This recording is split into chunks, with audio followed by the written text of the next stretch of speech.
এই পৃথিবীতে আসার পর আমাদের হায়াত তো বাড়ছে না, বরং হায়াত প্রতি মুহূর্তে কি হচ্ছে? লোকেরা বলে হায়াত বাড়ে, হায়াত তো বাড়ে না। হায়াত কি হয়? জন্মের পরের থেকে আমার জন্য রিজার্ভ আছে যতটুকুন, 50 বছর বাঁচবো, 60 বছর বাঁচবো, যতটুকুন হায়াত আমার জন্য নির্ধারিত করা আছে, নির্ধারণ করা আছে, প্রতিদিন একদিন একদিন করে কমে যেতেছে। এজন্য আমি বলি, আমার বাড়িতে যে ঘড়িটা আছে, এই ঘড়িটা বেলা 1টার সময় ঢং করে একটা আওয়াজ দেয়, শ্রোতাকে শুনিয়ে দেয়, বাড়িওয়ালা তোমার জীবনের মূল্যবান হায়াত থেকে 1 ঘন্টা কমায়া দিলাম। 2টার সময় 2টা ঘন্টা লাগায় শোনায় দিল, বান্দারে তোমার জীবনের মূল্যবান সময় থেকে 2টি ঘন্টা কমে গেল। এমনি করে দিন গেল, মাস গেল, বছর গেল, আমাদের হুঁশ হলো না। সময় চলে গেল তাস খেলে খেলে, সময় চলে গেল আমাদের খেলাধুলা করে, শয়তানি বদমাশি করে। সময় কতটুকুন পেলাম? কিয়ামতের দিন, বিচারের দিনটা যেটা হবে, আল্লাহ রাব্বুল আলামিন বলেন বিচারের দিনটাই লম্বা হবে 50 আলফা সানা মিম্মা তাউদ্দুন। বিচারের দিনটা লম্বা হবে কত বছর? 50,000 বছর। কত বছর? দুনিয়ায় যেভাবে তুমি হিসাব করো, দুনিয়ার গণনা অনুযায়ী হাসরের বিচারের দিনটা হবে 50,000 বছরের মতো লম্বা। এক কিতাবে দেখেছি, তিনি লিখেছেন হিসাব করে, কিয়ামতের ওই দিনটার হিসাবে 50,000 বছর একটা দিন লম্বা। ওই হিসাবে পৃথিবীতে যারা 60 বছর বাঁচলো, সে যেন আখেরাতে 2 মিনিট দুনিয়ায় বাঁচলো। চিন্তা করেছে? মাত্র 2 মিনিট। 60 বছর যারা হায়াত পেল, 2 মিনিট বাঁচলো। এই 2 মিনিটের জন্য কত হাঙ্গামা, কত মারধর, কত সন্ত্রাস, ক্ষমতার জন্য লড়াই, ধ্যান করেঙ্গে ত্যান করেঙ্গে, লাঠিকে আন্দার মুগুর ভরেঙ্গে, শক্তির ঠেলায় অস্থির। আমার বন্ধুগণ, সময় চলে যাচ্ছে, স্রোতের মতো করে কারোর জন্য সময় অপেক্ষা করতেছে না। আমাদের মৃত্যু প্রতি মুহূর্তে কাছে চলে আসতেছে। এই জন্য শায়ের বলেছেন, আগাহা আপনি মৌত সে কোই বাশার নেহি, আগাহা আপনি মৌত সে कोई बशर नहीं, सामा 100 बरस के हैं पल की खबर नहीं। মৃত্যু সম্পর্কে আমাদের কারো জানা নাই, যে কোনো মুহূর্তে মৃত্যু আমাদের কাছে এসে যেতে পারে। মৃত্যু সম্পর্কে কিছুই জানা নাই, অথচ প্রতি মুহূর্তে আমরা মৃত্যুর দিকে এগিয়ে চলছি। মাল সামান 100 বছর কি ধরে খাবো তাও জমা করে রেখেছি, কিন্তু এক মুহূর্তের খবর নাই। মাহফিলে এসেছি, বাড়ি যেতে পারবো নিশ্চয়তা নাই। আছে? বলেন আছে? আপনি বাড়ি যাও ভালো, বসেছেন, দাঁড়াতে পারবেন, এই নিশ্চয়তা আছে? নাই। সুতরাং সূরার যে সময়ের উপরে কসম করে মূলত সময়ের অপরিসীম গুরুত্ব সম্পর্কে আল্লাহ পাক মানুষকে বুঝাই দিতেছেন। সময়ের দাম দাও। আমাদের সময় চলে যায় গান শুনতে শুনতে, আশ্চর্য মলম বিক্রি করা দেখতে দেখতে, তাস পাশা খেলতে খেলতে সময় চলে যায়, কেউ খেয়াল করে না। সময় বলতে অতীত কালও হতে পারে, আবার বর্তমানও হতে পারে। আর বর্তমান কাল কোনো কালই না। বর্তমান কাল কোনো কাল নয়। প্রতি মুহূর্তে ভবিষ্যৎ এসে বর্তমান হয়, আর প্রতি মুহূর্তে বর্তমান কি হয়? অতীত হয়ে যায়। বর্তমান কাল বলে কোনো কাল নাই, প্রতি মুহূর্তে অতীত হয়ে যাচ্ছে। এই যে আমি মাহফিলে বসছিলাম প্রথম এসে, ওইটা কি এখনো বর্তমান আছে? এই যে বর্তমান কথা বলছি, এটা অতীত হয়ে যাচ্ছে। সুতরাং বর্তমান কাল নাই। আল্লাহ পাক অল আসরের সময়ের কসম করে বলছেন। যদি আমরা চিন্তা ভাবনা করি তাহলে আমরা লক্ষ্য করব আমাদের আসল মূলধন সময়। আসল মূলধন কি? জীবনের আসল মূলধন কি? সময়। ইমাম রাজি রহমতুল্লাহ আলাইহি এই পর্যায়ে এক বুজুর্গের ব্যক্তির কথা তিনি আলোচনা করেছেন। তিনি বলেছেন যে একটা লোক, তিনি সূরা আল আসর এর ব্যাখ্যা তিনি বুঝতেছিলেন না। ব্যাখ্যাটা কি? এই মাথার মধ্যে ঘুরপাক খাচ্ছিল এর ব্যাখ্যা কি? একবার তিনি বাজারে ঢুকলেন, তারপরে তিনি শুনতে পেলেন বাজারের এক প্রান্ত থেকে একজন চিল্লায় বলতেছে, সেই ব্যক্তির উপরে রহম করো যার পুঁজি গলে যায়। সেই ব্যক্তির উপরে রহম করো যার পুঁজি গলে যায়। উনি চিন্তা করলেন পুঁজি এবার গলে কেমনে, উনি দৌড়ে গেলেন, যায় দেখেন যে যে ব্যাটা চিল্লাচ্ছে সে হচ্ছে বরফ বিক্রেতা। কি বিক্রেতা? বরফ, বরফ, আইস। এখন এই বরফ বিক্রেতা সে চিল্লায় বলতেছে সেই ব্যক্তির পরে রহম করো যার পুঁজি কি গলে যায়। সূর্যের তাপ বাড়তেছে আর বরফ গলে যাচ্ছে। সে বুঝাতে চাচ্ছে যে আমার এই বরফটা জমাট থাকা অবস্থায় তোমরা কেউ কেনো, যেহেতু আমার পুঁজি তো এর মধ্যে আমি ইনভেস্ট করেছি। এটা যদি পানি হয়ে যায় তো পানি তো কেউ কিনবে না, এটা তো যেখানে সেখানে পাওয়া যায়। বরফ পাওয়া যায় না বলি তো আমি বরফ কিনে আনছি। তোমরা আমার প্রতি দয়া করো, তাড়াতাড়ি করে বরফটা কিনে নিয়ে যাও। ইমাম রাজি রহমতুল্লাহ আলাইহি বলেন, বুজুর্গ ব্যক্তি চিৎকার মেরে বললেন আল্লাহু আকবার, আমি কিন্তু এই বরফ বিক্রেতার ঘোষণার মধ্য দিয়ে সূরা ওয়াল আসরের তাফসীর আমি বুঝে ফেলেছি। তার মানে হলো বরফ বিক্রেতা যেভাবে বলতেছে সেই ব্যক্তির উপরে রহম করো যার পুঁজি গলে যায়, আমারও তো একটা পুঁজি আছে, ওই পুঁজির নাম হায়াত। প্রতি মুহূর্তে আমার পুঁজি তো গলে যেতেছে, আমার পুঁজি তো গলে যায়, প্রতি মুহূর্তে কমে যেতেছে। আহারে এই পুঁজি যে গলে গেল ধরে রাখতে পারলাম না, এই জন্য কিছুই তো করতে পারি নাই। সূরা ওয়াল আসরের ভিতরে মানুষের আয়ুষ্কাল দেওয়া হয়েছে, বরফ গলে যাওয়ার মতো দ্রুত সে আয়ু কমে যাচ্ছে। একে যদি নষ্ট করে ফেলা হয়, ভুল কাজে ব্যয় করা হয়, সেটাই হচ্ছে মানুষের মূল ক্ষতি। মানুষের মূল ক্ষতি। ব্যবসায় ক্ষতিগ্রস্ত হয়েছে, এটা মূল ক্ষতি নয়। স্বাস্থ্য হারাইছে, মূল ক্ষতি নয়। রাজনীতিতে ব্যর্থ হয়েছে, মূল ক্ষতি নয়। জীবনে মন্ত্রিত্ব হারাইছে, মূল ক্ষতি নয়। মূল ক্ষতি প্রতি মুহূর্তে সময় নষ্ট হচ্ছে, এটাই মূল ক্ষতি। ভাইরা, কিয়ামতের দিন জান্নাতীদের কোনো দুঃখ থাকবে না, সকলের দুঃখ থাকবে। জান্নাতীদের কোনো দুঃখ থাকবে নাকি? থাকবে, থাকবে। জান্নাতীদের মনের মধ্যে একটা দুঃখই থাকবে। ভালো করে শুনুন, জান্নাতীদের মনের মধ্যে একটা দুঃখই হবে। তারা মনে মনে চিন্তা করবেন, আফসোস করবেন, আহারে যদি দুনিয়ায় বসে অমুক সময় বাসে বসেছিলাম, আজে বাজে চিন্তা করেছি, বাড়ির ড্রয়িং রুমে একা একা বসে বসে আজে বাজে চিন্তা করেছি, অমুক অমুক সময় খেলাধুলায় কাটাইছি। এই সময়গুলিতে যদি সুবহানাল্লাহ, আলহামদুলিল্লাহ, লা ইলাহা ইল্লাল্লাহ, আল্লাহু আকবার এই তাসবিহ যদি পড়তাম, জিকির আজগার করতাম, জান্নাতের ভিতরে আরো নিয়ামত লাভ করতে পারতাম। সময়টা তো কাজে লাগাইলাম না। মানুষের শর্ত, মুমিনের সব কাজে সওয়াব। ওয়াকুলু লিন্নাসি হুসনা, মানুষের সঙ্গে ভালো ভালো কথা কও, মানুষের সঙ্গে হাসি মুখে কথা কও। একজনের সাথে হাসি মুখে কথা বললেন, আপনার একটা সদকা দেওয়ার মতো সমান সওয়াব আমলনামায় লেখা হয়ে গেল। ভালো ভালো কাম করো। বন্ধুগণ, সময় দ্রুত গতিতে চলে যাচ্ছে, মানুষের জীবন ক্ষতিগ্রস্ত হচ্ছে। ক্ষতি থেকে বাঁচতে পারবে 4টা গুণ যার মধ্যে আছে, বাকি সব ক্ষতিগ্রস্ত হয়ে যাবে। আমার ভাইয়েরা, এই কথাগুলি বলে আল্লাহ পাক যেন এরকম একটা দৃষ্টান্ত দিলেন। আপনি যদি পরীক্ষার হলে গিয়া দেখেন ছাত্ররা পরীক্ষা দিতেছে, পরীক্ষার জন্য নির্ধারিত সময় কতটুকুন? 3 ঘন্টা। 3 ঘন্টা, 3 ঘন্টা। আপনি গিয়ে দেখলেন কোন একজন পরীক্ষার্থী পরীক্ষা দিতে গিয়ে আর একদিকে তাকায় আছে, আকাশের তারা গুনতেছে, অথবা সে গল্প করতেছে, অথবা পরীক্ষা বাদ দিয়ে আজে বাজে কিছু লিখতেছে। আপনি যেমন তাকে, ওই ছেলেটাকে আনবো না, গাফেল ছেলেটাকে ঘড়ির দিকে তাকায় বলেন, এই ছেলে ওই ঘড়ির দিকে তাকাও, দেখো তোমার সময় কিন্তু চলে যেতেছে মাত্র 1 ঘন্টা, আর তুমি সময় নষ্ট করতেছো। আল্লাহ যেন স্নেহ পরবশে তামাম পৃথিবীর গোলামদেরকে, বান্দাদেরকে আঙ্গুল নির্দেশনা দিয়ে বলছেন, বান্দারা প্রতি মুহূর্তে তোর জীবনের মূল্যবান সময় চলে যেতেছে, প্রতি মুহূর্তে সময় যাচ্ছে। আল ইনসান, ইনসান বলতে শুধু মুসলমান না, ইনসান বলতে কি মুসলমান শুধু না, আল ইনসান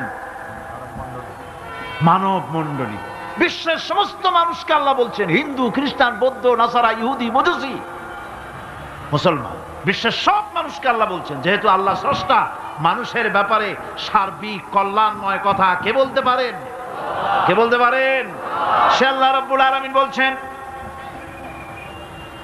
সময় চলে যাচ্ছে ও পৃথিবীর মানুষেরা, এই মানুষ বলতে আল্লাহ রাব্বুল আলামিন কোন ব্যক্তি, কোন গোষ্ঠী, কোন জাতিকে বলেন নাই, বলেছেন সমগ্র মানবতাকে। এর অর্থ হচ্ছে সূরাটিতে উল্লেখ্য 4টি গুণ যদি আমল করতে পারে লোকেরা, যেই ব্যক্তি করবে, যেই সমাজ করবে, যেই রাষ্ট্র করবে, যেই গোষ্ঠী করবে, যেই জাতি করবে, তারাই ক্ষতি থেকে বেঁচে যাবে। আর যারা করবে না তারা ক্ষতিগ্রস্ত হবে। কি হবে বলুন? এখন আল্লাহ পাকের কথা শুনুন। আল্লাহ পাক বলছেন, ওয়াল আসরি ইন্নাল ইনসানা লাফি খুসর। খুসরিন, এই যে খুসর, খাসারা, এই শব্দটা হচ্ছে আবিধানিক অর্থে ক্ষতি হচ্ছে লাভের বিপরীত। লাভের বিপরীত কি? ক্ষতি। নাফা, এই নাফার বিপরীত কি? নোকসান। খাসারাটা কি? নোকসান বলা হয় পুঁজি 50,000 খাটাইছিলাম, লাভ করতে পারি নাই, পুঁজি ঠিক আছে, এটাকে বলা হয় নোকসান। এটাকে কি বলা হয়? নোকসান। কিন্তু আমি পুঁজি খাটিয়েছিলাম 50,000 টাকা, লাভ তো হয়ই নাই, পুঁজিও চলে গেছে, আমও গেছে, সালাও গেছে, আমও নাই, সালাও নাই। এইটারে আরবিতে কি বলা হয়? খাসারা, দেউলিয়া। দেউলিয়া হয়ে গেছে। দেউলিয়াটা বোঝেন ভালো আপনারা, দেউলিয়া হয়ে গেছে। কোরআন লাভ বা সাফল্যের ধারণা যেমন নিছক পার্থিব নয়, সমৃদ্ধির কথা শুধু পার্থিব নয়, জন্ম থেকে শুরু করে মৃত্যু পর্যন্ত কোরআনের লাভের কথা যখন বলা হয় তখন জন্ম থেকে মৃত্যু পর্যন্ত, আখিরাত পর্যন্ত, কিয়ামত পর্যন্ত। ক্ষতিটাও জন্ম থেকে শুরু করে মৃত্যু পর্যন্ত, কিয়ামত পর্যন্ত ক্ষতিটাও। এই ক্ষতি থেকে বাঁচবার জন্য কোরআনে কারিমে বিভিন্ন জায়গায় এই খাসারা শব্দ ব্যবহার করা হয়েছে।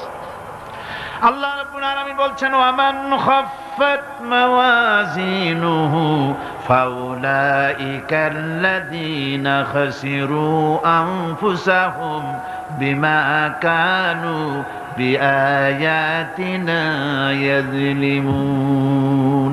যাদের পাল্লা ভারী হবে কিয়ামতে তারাই হবে সফলকাম, আর যাদের পাল্লা হালকা হবে, নেকির পাল্লা যাদের হালকা হবে তারা হবে ক্ষতিগ্রস্ত। তারা নিজেরাই ক্ষতি সাধনকারী হবে কিয়ামতের দিন। কাজে মানুষের জীবনের সমুদয় কার্যাবলীর ভালো অংশ যদি খারাপ অংশের উপরে বিজয়ী হয়, তারপরে খারাপ অংশ পাওনাদারদের দিয়ে টিয়া, এরপরে যদি নেকি কিছু বাকি থাকে, তাহলে বোঝা গেল লোকটা কিয়ামতে নাজাত পাবে। আর যদি ভালো কাজের উপরে খারাপ কাজ বিজয়ী হয়ে যায় আর সমস্ত পাওনাদারদেরকে পাওনা মিটাইয়া তারপরেও পাপ বাকি থেকে যায়, এক চাইতে খাসারা পৃথিবীতে, আকাশে, জমিনে কিছুই আর হবে না। এর থেকে বাঁচার জন্য আল্লাহ পাক এই খাসারা থেকে বাঁচার জন্যই মানুষকে এই কথা বলছে। এই কথাটি কোরআনে কারিমের অন্য একটি আয়াতে আরো সুন্দর করে বলা হয়েছে, যারা নাকি এই দুনিয়ার বুকে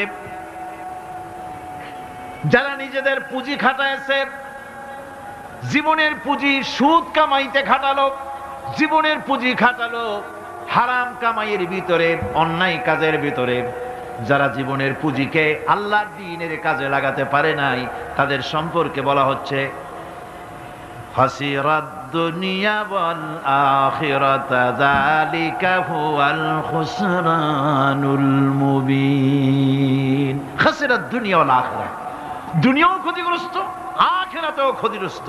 এটা হচ্ছে তার জন্য সুস্পষ্ট ক্ষতি, এর থেকে বড় ক্ষতি আর কিছুই হতে পারে না। আল্লাহ পাক কোরআনে কারীমে অন্যত্র বলেছেন, وَنُنَزِّلُ مِنَ الْقُرْآنِ مَا هُوَ شِفَاءٌ وَرَحْمَةٌ لِلْمُؤْمِنِينَ وَلَا يَزِيدُ الظَّالِمِينَ إِلَّا خَسَارًا। আমি এই কোরআন অবতরণের পরিক্রমায় এমন সব বিষয় অবতীর্ণ করেছি যা মুমিনদের জন্য নিরাময় এবং তাদের জন্য রহমত, আর জালিমদের জন্য ক্ষতি ছাড়া আর কিছুই বৃদ্ধি পায় না। জালিমদের জন্য ক্ষতি বৃদ্ধি পায়। আর যারা মুমিন তাদের জন্য এর মধ্যে নিরাময় আছে, এর মধ্যে রহমত আছে। অর্থাৎ যারা এই কোরআনকে যারা নিজেদের আইনের কিতাব হিসাবে গ্রহণ করেছে, কোরআনকে তাবিজের কিতাব হিসাবে নয়, ধর্মীয় কিতাব হিসাবে নয়, কোরআন সংবিধান। কোরআন কি?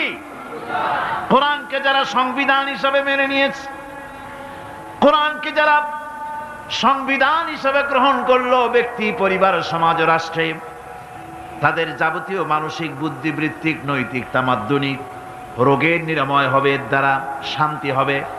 কিন্তু যেসব জালিম এই কোরআনকে প্রত্যাখ্যান করেছি, কোরআনকে যারা মৌলবাদীদের কিতাব বলে, কোরআনের কথা বললে মৌলবাদ বলে গাইল দেয়, তারা তাদের কপালকে পোড়াইয়া ছাই বানাইয়া দিছে, তাদের তাদের কপাল ভস্মীভূত করে দিয়েছে। আমার দেশে, এই দেশটা কি মুসলমান বেশি না অন্য জাতি বেশি? কোন? জোরে কোন? মুসলমান সবচেয়ে। খুব লক্ষ্য করে শোনেন, এই দেশে সবচেয়ে মুসলমান বেশি, ইন্দোনেশিয়ার পরে। পৃথিবীর দ্বিতীয় বৃহত্তম মুসলিম দেশ হলো কোনটা? বাংলাদেশ। এই দেশে ইসলামরে যত গালি দেওয়া হয়েছে, কোরআনকে যত গালি দেওয়া হয়েছে, আলেমদেরকে যত গালি দেওয়া হয়েছে, রাসূলুল্লাহকে যত গালি দেওয়া হয়েছে, ইসলামী আদর্শকে যত গালি দেওয়া হয়েছে, পৃথিবীতে কোন দেশে এইভাবে ইসলামকে গালি দেওয়া কোথাও হয় নাই। এমনকি আমেরিকার মতো দেশে, ইংল্যান্ডের মতো দেশেও কোরআনের বিরুদ্ধে এত কথা কেউ বলতে সাহস পাবে না, ইসলামের বিরুদ্ধে কথা বলতে সাহস পাবে না, যেহেতু মুসলমানেরা সেখানে পাল্টা আক্রমণ করবে।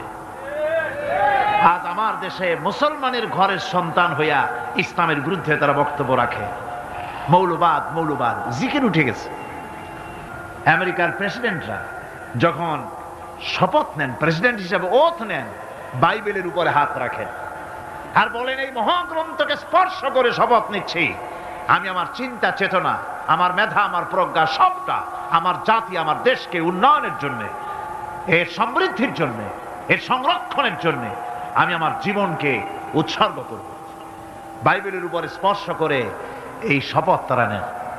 আমার দেশের প্রেসিডেন্ট, প্রধানমন্ত্রী শপথ নেওয়ার সময় কোরআন শরীফের উপরে হাত রাখে যদি, তাহলে বলা হবে বেচারা মৌলবাদী হয়ে গেছে।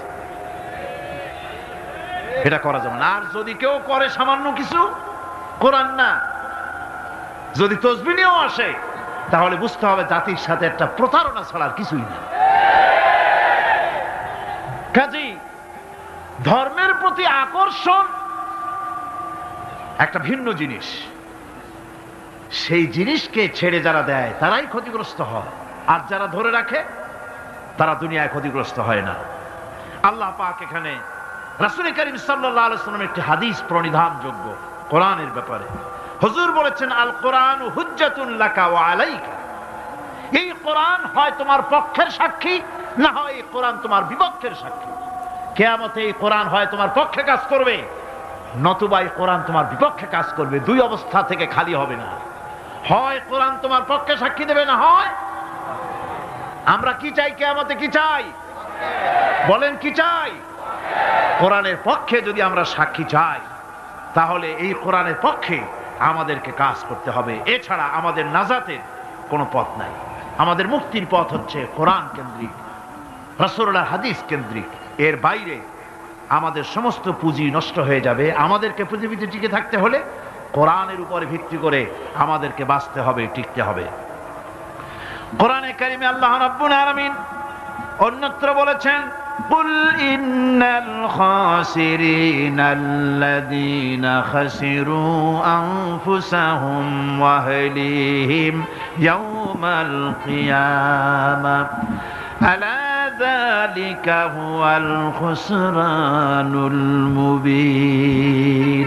বলো, প্রকৃত দেউলিয়া তারাই যারা কিয়ামতের দিন নিজেকে, নিজের পরিবার পরিবর্গকে এই ক্ষতির দিকে যারা ঠেলে দেবে। ভালো করে শুনে নাও, এটি হচ্ছে সুস্পষ্ট ক্ষতি, সুস্পষ্ট দেউলিয়াপনা। এই ক্ষতি থেকে বাঁচার জন্য আল্লাহ রাব্বুল আলামিন কোরআনে কারীমের মধ্যে বলেছেন, ওয়াল আসরি ইন্নাল ইনসানা লাফি খুসর। পড়েন সবাই, ওয়াল العصر إن الإنسان لفي خسر। মানুষের, সমগ্র মানুষের জীবন ক্ষতিগ্রস্ত, ব্যর্থ। কে বলতেছেন? গা শিউরে ওঠার কথা না? গা শিউরে ওঠে। আল্লাহ বলতেছেন ক্ষতিগ্রস্ত, ব্যর্থ। আপনি যতই মনে করেন আপনার মিল আছে, কল আছে, কারখানা আছে, মন্ত্রী, টাকা পয়সা আছে, প্রেসিডেন্ট হয়েছেন, প্রধানমন্ত্রী হয়েছেন, আপনার জীবন সফল হয়েছে, আল্লাহ বলেন না, জীবন ব্যর্থ, জীবন বিফল, জীবন ক্ষতিগ্রস্ত। তাম পৃথিবীর সমস্ত মানুষ ক্ষতিগ্রস্ত, ব্যর্থ। 4টা কাজ করলে সফল হবে। কয়টা কাজ? জোরে বলেন, কয়টা কাজ? ইল্লাল্লাযীনা আমানু ওয়া আমিলুস সালিহাতি ওয়া তাওয়াসাউ বিল হাক্কি ওয়া তাওয়াসাউ বিস সাবর। 4টা কাজ করলে জীবন হবে সফল। এই ব্যর্থতা থেকে, এই ক্ষতি থেকে যদি বাঁচতে চাই কিনা? কারা কারা চাই? দেখাই তো হাত। কারা কারা চাই? ক্ষতির হাত থেকে বাঁচতে চাই কারা? আলহামদুলিল্লাহ, হাত নামান। ক্ষতির হাত থেকে যারা বাঁচতে চান, আল্লাহ রাব্বুল আলামিন তাদের জন্য ফর্মুলা পেশ করেছেন, ইল্লাল্লাযীনা আমানু ওয়া আমিলুস সালিহাতি ওয়া তাওয়াসাউ বিল হাক্কি ওয়া তাওয়াসাউ বিস সাবর। আল্লাহ পাক বলেন 4টি কাজ করলে জীবন সফল হয়ে যাবে। কয়টা কাজ? 4টা কাজ করলে জীবনটা সফল হয়ে যাবে। 1 নম্বরে ঈমান। 1 নম্বরে কি? ঈমান। এটাই হচ্ছে ফাউন্ডেশন। ক্ষতি থেকে বাঁচার জন্য প্রথম যে গুণটি, সেটির নাম হচ্ছে ঈমান। ইসলামে ঈমানের স্থান সর্বপ্রথম, তারপরই হচ্ছে ইসলাম। ঈমান আগে, তারপরে কি? ইসলাম। ইসলাম হচ্ছে বীজ, ঈমান হচ্ছে বীজ, আর ইসলাম হচ্ছে চারা, গাছ। এটা হচ্ছে ভিত্তি। এই ভিত্তিকে সর্বপ্রথম মজবুত করতে হবে। ঈমানের ভিত্তি, ঈমানের ভিত্তি দুনিয়ায় ঈমানের আহ্বান জানাবার জন্যই আল্লাহ রাব্বুল আলামিন সমস্ত নবী এবং রাসূলদেরকে পৃথিবীতে পাঠিয়েছেন ঈমানের আহ্বানের জন্য। দুনিয়ার সমস্ত নবীদের দাওয়াত ছিল ঈমানের দাওয়াত। কিসের দাওয়াত? এই ঈমানের দাবিটা আসছে, এই দাওয়াতটা এসেছে আল্লাহর কাছ থেকে। কার কাছ থেকে? দেখুন, পৃথিবীর ভিতরে কোন নবীদের কথার সাথে আরেকজন নবীর কথার কোনো বৈপরীত্য হয় নাই। সমস্ত নবীদের কথা একরকম ছিল। কয় রকম? একজন নবীর সঙ্গে তার বক্তব্যের সাথে আরেকজন নবীর বক্তব্যের কোনো গুণগত মৌলিক কোনো পার্থক্য ঘটে নাই, অসঙ্গতি হয় নাই। কারণ নবীরা, আম্বিয়া আলাইহিমুস সালাম, নিজেরা বানিয়ে কথা রচনা করে তারা মানুষের সামনে পেশ করে নাই। সমস্ত নবীদের কাছে যত দাওয়াত এসেছে, একটা অফিস থেকে এসেছে। সে অফিসটা হচ্ছে কার? আল্লাহ রাব্বুল আলামিনের। তাই দুনিয়ার সমস্ত পয়গম্বরদের দাওয়াত ছিল না ইলাহা ইল্লাল্লাহ, লা ইলাহা ইল্লাল্লাহ, লা ইলাহা, লা ইলাহা ইল্লাল্লাহু মুহাম্মাদুর রাসূলুল্লাহ। এটাই ছিল সমস্ত নবীদের দাওয়াত। কোরআনে কারীম তার ধারক এবং বাহক সম্পর্কে বলে যে তিনি যে দাওয়াত দিয়েছেন সে দাওয়াতটা হলো ঈমানের দাওয়াত। আমাদের নবী তিনি এসে যে দাওয়াত দিয়েছেন সে দাওয়াতটা কিসের? কোরআনে কারীম বলছি, রব্বানা ইন্নানা সামি'না মুনাদিয়ান ইউনাদি লিল ঈমান। হে আমাদের রব, নিশ্চয়ই আমরা এমন একজন আহ্বায়কের আহ্বান শুনেছি যিনি আমাদেরকে ঈমানের দাওয়াত দিয়েছেন। এমন কোন পয়গম্বর নাই দুনিয়ায় যিনি ঈমানের দাওয়াত দেন নাই। সকলেই ঈমানের দাওয়াত মানুষের সামনে, বিশ্ববাসীর সামনে পেশ করেছেন। কোরআনে হাকিম স্পষ্ট একটা সীমারেখা দুনিয়ার মানুষের সামনে পেশ করে পৃথিবীর মানুষগুলিকে দুটি শ্রেণীতে বিভক্ত করে দিয়েছে। একটি হচ্ছে ঈমান পোষণকারী, আরেকটি হচ্ছে অবিশ্বাসী। একটা ঈমান পোষণকারী আর একটা অবিশ্বাসী। ঈমান পোষণকারীরা সত্যশ্রয়ী, তারা হচ্ছে জ্ঞান এবং নূরের সম্পদে সমৃদ্ধ। আর দ্বিতীয় দলটি হচ্ছে কাফের, জালিম, মূর্খ। তারা হেদায়েতের রাস্তা তাদের জন্য অবরুদ্ধ। কোরআনে কারীম এই দুইটি দল সম্পর্কে উল্লেখ করতেছেন, মাসালুল ফারিকাইনি কাল আ'মা ওয়াল আসাম্মি ওয়াল বাসীরি ওয়াস সামীম হাল ইয়াস্তাবিয়ানি মাসালান আফালা। কোরআন শরীফ বলছে, হাল ইয়াস্তাবিয়ানি মাসালান আফালা তাযাক্কারুন। দুইটি শ্রেণীতে আল্লাহ পাক ভাগ করে দিয়েছেন। একটা শ্রেণী হচ্ছে অন্ধ, বোবা, বধির। আরেকটি যারা শুনতে পায়, চোখে দেখতে পায়। এ দুটি কখনো এক নয়, সমান নয়। এ দুটির রাস্তা আলাদা। কাফেরের রাস্তা আর ঈমানদারদের রাস্তা সম্পূর্ণ ভিন্ন। আল্লাহ রাব্বুল আলামিন ঈমান এবং কুফরের পার্থক্য বলে দেওয়ার জন্য গোটা মানব জাতির মধ্যে স্পষ্ট করে বলেছেন, লা ইকরাহা ফিদ-দীন ক্বাদ তাবায়্যানার রুশদু মিনাল গায়ব। দ্বীনের ব্যাপারে জোর জবরদস্তি নেই। এখানে হেদায়েতের পথ এবং গোমরাহি, হেদায়েতকে গোমরাহির পথ থেকে সম্পূর্ণ আলাদা করে দেওয়া হয়েছে। লা ইকরাহা ফিদ-দীন, দ্বীনের ব্যাপারে কোনো জোর জবরদস্তি নেই। যারা ধর্মনিরপেক্ষবাদী তারা এই আয়াতটাকে নিজেদের মতবাদকে প্রতিষ্ঠার লক্ষ্যে অনেক সময় কাজে লাগায়। দুটি আয়াতকে তারা বেশি ব্যবহার করে। একটা হচ্ছে লাকুম দীনুকুম ওয়ালিয়া দীন, আর একটা হচ্ছে লা ইকরাহা ফিদ-দীন। এই দুইটি আয়াতকে ধর্মনিরপেক্ষবাদীরা ব্যবহার করে। এই দুটির কোনটি তাদের আদর্শকে বোঝাবার লক্ষ্যে ব্যবহারের কোনো সুযোগ নাই। লা ইকরাহা ফিদ-দীন, ধর্মের ব্যাপারে কোনো বাড়াবাড়ি নাই, জোর জবরদস্তি নাই।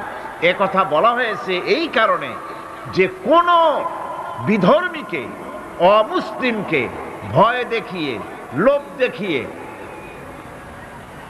অথবা কোন ক্রমে কোন প্রকার চাপ সৃষ্টি করে তাকে মুসলমান বানানো যাবে না। এমনকি সূরা তওবার মধ্যে এসেছে, যুদ্ধ চলাকালীন সময়, জিহাদ চলাকালীন সময় কোন অমুসলিম যদি ইসলাম জানার জন্য তোমাদের তাঁবুতে আসে, তাহলে তুমি তাকে ইসলাম বুঝাও। ইসলাম শোনার পরে যদি মেনে নেয় ভালো কথা, আর যদি না মানে তাকে তার তাঁবু পর্যন্ত ফিরে যেতে দাও। মাঝপথে তাকে আক্রমণ করা যাবে না। ধর্মের ব্যাপারে কোনো বাড়াবাড়ি নাই। লা ইকরাহা ফিদ-দীন, এর দ্বারা ধর্মনিরপেক্ষতার কোনো কথা বোঝানো হয়নি। আর লাকুম দীনুকুম ওয়ালিয়া দীন, এটা ছিল কাফেরদের সেই বক্তব্যের প্রেক্ষিতে যেখানে কাফেরেরা বলেছিল, মুহাম্মদ সাল্লাল্লাহু আলাইহি ওয়াসাল্লাম, আসুন আমরা এক কাজ করি। সেটা হলো, ধর্ম নিয়ে আমাদের মধ্যে যে বাকবিতণ্ডা হচ্ছে, আমরা ধর্মকে 50-50 ভাগ করে নিই। কিছুদিন আমরা গিয়া আপনার আল্লাহরে সেজদা দেই, আর কিছুদিন আপনারা আমাদের মূর্তিগুলিকে প্রণাম করুন। এই প্রস্তাব যখন রাখল, আল্লাহ রাব্বুল আলামিন সূরা কাফিরুন অবতীর্ণ করে দিলেন, কুল ইয়া আইয়ুহাল কাফিরুন লা আ'বুদু মা তা'বুদুন। হে কাফেরেরা, হে অবিশ্বাসীরা, নবী আপনি বলুন, হে অবিশ্বাসীরা, তোমরা যার ইবাদত করো আমরা তার ইবাদত করি না, আবার আমরা যার ইবাদত করি তোমরাও তার ইবাদত করো না। সুতরাং লাকুম দীনুকুম ওয়ালিয়া দীন, সুতরাং তোমাদের দিন তোমাদের জন্য, আমাদের দিন আমাদের জন্য। এখানে নিরপেক্ষতার কথা বলা হয় না, এখানে পক্ষের কথা বলা হয়েছে। কিসের পক্ষ? ধর্মের পক্ষ। কিসের পক্ষ? হিন্দু, খ্রিস্টান, বৌদ্ধ, তোমরা তোমাদের ধর্মের পক্ষে থাকো। মুসলমান, তোমরা তোমাদের ধর্মের পক্ষে থাকো। ধর্মের ব্যাপারে নিরপেক্ষ হওয়ার কোনো সুযোগ নাই। আছে নাকি সুযোগ? আমি পার্লামেন্টে বলেছি এই কথা, যে একটা ধর্মের উপরে বিশ্বাস করে নিজেকে একটা ধর্মের পক্ষের ব্যক্তি হিসাবে ঘোষণা করে কেউ বলছে, দাবি করছে আমি হিন্দু, কেউ বলছে আমি বৌদ্ধ, কেউ বলছে আমি খ্রিস্টান, কেউ বলছে আমি মুসলমান। নিজেকে একটা ধর্মের বিশ্বাসী ঘোষণা করার পর আমি ধর্মনিরপেক্ষ, এই কথাটা মিথ্যা, বানোয়াট, জালিয়াতি, প্রতারণা, মুনাফিক। কোন ধর্মের অনুসারী ব্যক্তি ধর্মনিরপেক্ষ হতে পারে না। কেবলমাত্র নাস্তিক, যারা আল্লাহরে মানে না, আল্লাহকে স্বীকার করে না, ওরা বলতে পারে আমরা ধর্মনিরপেক্ষ, ধর্মের ব্যাপারে আমরা নিরপেক্ষ, গুলো মানি না, বিশ্বাস করি না। কিন্তু যারা ধর্মে মানে, সেদের যে ধর্মেরই হোক না কেন, সে ব্যক্তি ধর্মনিরপেক্ষ যদি দাবি করে, এটা মিথ্যে কথা, এটা মুনাফিকি ছাড়া আর কিছু হতে পারে না। মুসলমানকে, যে কোনো জাতিকে যে ধর্মে আছে ধর্মের পক্ষে থাকার কথাই বলা হয়েছে। এখন আমি বলতেছিলাম ইমানের কথা। ইমান আগে আনতে হবে। ইমান সম্পর্কে আল্লাহ রাব্বুল আলামিন বলতেছেন, ইমান হলো আগে, তারপরে ইসলাম। আবার ইমান আনার আগে আবার কুফরি একটা শব্দ আছে, সেটা হলো ফামান ইয়াকফুর বিত্তাগুতি ওয়া ইউমিন বিল্লাহি ফাকাদ ইসতামসাকা বিল উরওয়াতিল উসকা লা ইনফিসামা লাহা ওয়াল্লাহু সামিউন আলীম। ফামান ইয়াকফুর বিত্তাগুত, যে ব্যক্তি তাগুতকে অস্বীকার করেছে, সর্বপ্রথম তাগুতকে অস্বীকার করতে হবে।